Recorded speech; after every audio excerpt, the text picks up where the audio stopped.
advertisement. May 19, 2016, Facebook.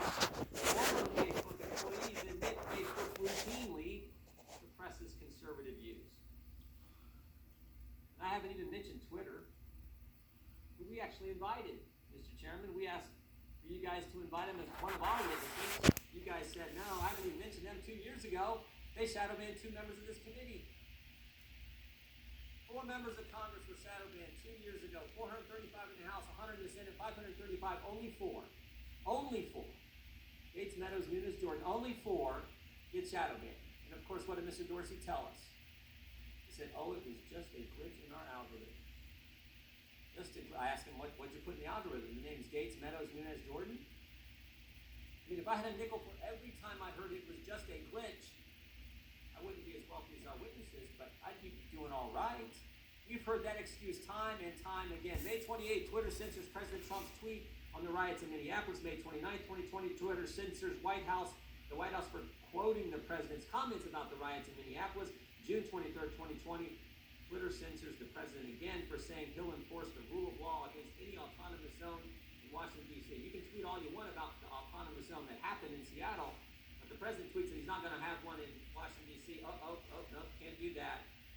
You get banned, you get censored. Dozens of examples. Oh, I forgot one. Just last week, July 21st. Here's what Twitter did. The leader of Iran, the Islamic Republic of Iran, this is from the largest state sponsor of terrorism. Twitter allows this tweet, quote, the Islamic Republic of Iran will never forget the martyrdom of Soleimani and will definitely strike a reciprocal blow in the United States.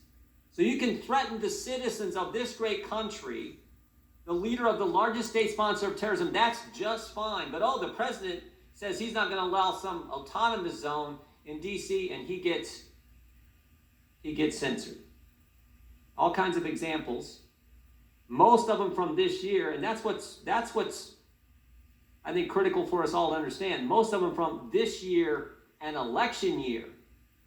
And that's what concerns me and so many Americans, because we saw what Google did in 2016.